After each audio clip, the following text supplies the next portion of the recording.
Hello, everybody. My name is Carrie, and I wanted to start up this page to actually be a page that everybody can voice their opinion on. And I also want to share my story. I am a 43-year-old woman, single mother, and I have so many different stories that so many people have told me you should share it. So many people go through different things, and you may be a help to them. Well, I grew up with my mom and my dad. My mom and my dad got a divorce when I was very young. I want to say like 4, maybe 5. And I recall my mom having a lot of multiple boyfriends. Not at once, but she had a few throughout our lifetime that we were with her, me and my brother.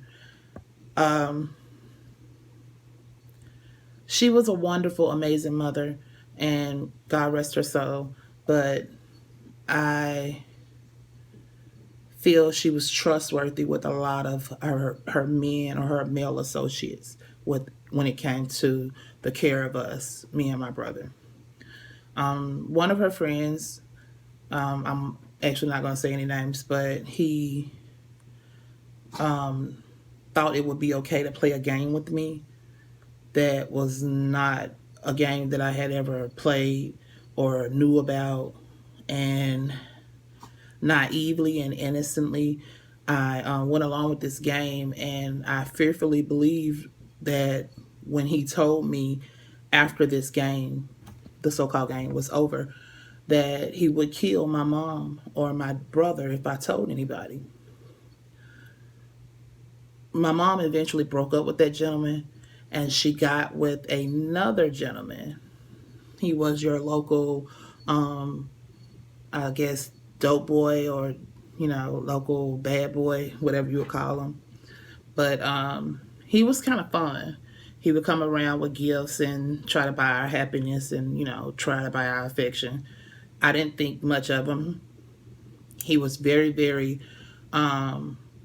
aggressive in explaining to people when my mom asked him to watch us.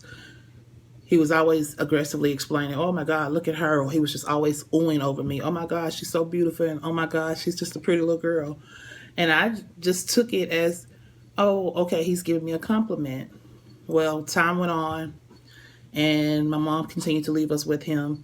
And he decided to take a further step, I guess, into showing his so called affection for me. He basically went further than any, well, he went further than I have ever experienced, further than I ever wanted to experience. It was the most painful, most humiliating, and most embarrassing thing. Um, I don't want to really go into details here because this is just an actual video, but he shaped the way and set the stage for my intimacy in my intimate life as an adult.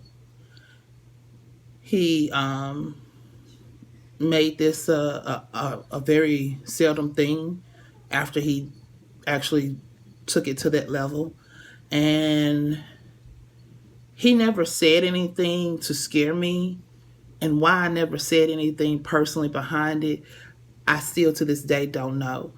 Um, I don't know if it was fear because of the last gentleman, or fear that I feel he would do that like the last gentleman. I really can't. I really can't honestly say. I know this is a lot to just put into that first story, or the first of introductions. I'm sorry, of you guys getting to know me, but I want to, be able to touch people. So I feel like my story has a purpose or reason. it took me years, and like I said, I'm 43. It took me years to realize that I'm not an only person or only survivor of molestation and somebody doing them wrong. I waited until I was like maybe 11 years old, and by this time my mom had lost custody of us. So actually it wasn't even 11, it was maybe 9 or 10. But I told my mom was not no longer with these gentlemen. She had broke up with these gentlemen. But I told her, I felt like, okay, it was my time to speak my truth. And my mom, she took that information and she basically blamed me as being a liar on one. No, boys. And she told me that I told the truth on the other one. So the first gentleman, she said, oh, no, no, he didn't do that. But the second gentleman, she believed because of the lifestyle that he lived. That broke my heart because I felt if I couldn't go to my mom, who could I go to? If I didn't have her belief, who else would believe me? Who else could I trust to believe me?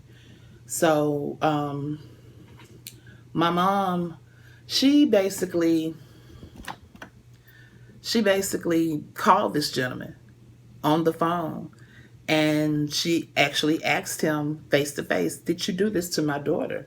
She said, you done it, and I can't believe it. I'm going to put her on the phone and you tell her. And he, on the phone, he like, why would you do that? The most, I must say,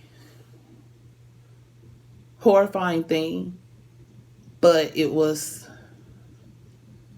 kind of glorifying at the same in the same turn, because I was able to somewhat,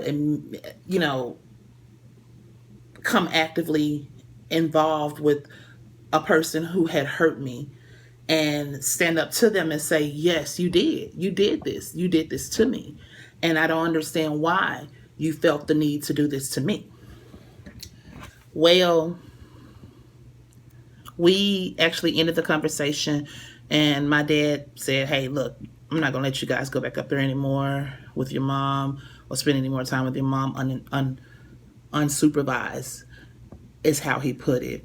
And I was like, okay, great, but man, I'm not going to get to see my mom as much.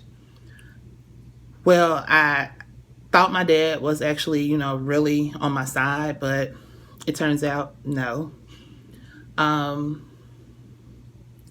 I went through years of the same thing, same abuse, the same, molestation, and it kind of crumbled me, because I felt like, what am I here for? What is my purpose? Is this what I am only seen as? Is this what I'm only perceived as in any gentleman or any man's life? It belittled me. It made me feel unwanted. It made me feel very depressed. It took me years to even come out and actually say anything in regards to my father, because the few people that I did open up to, nothing ever happened. No one ever said anything. I told teachers, I told counselors, I even told a actual principal, and nothing was done.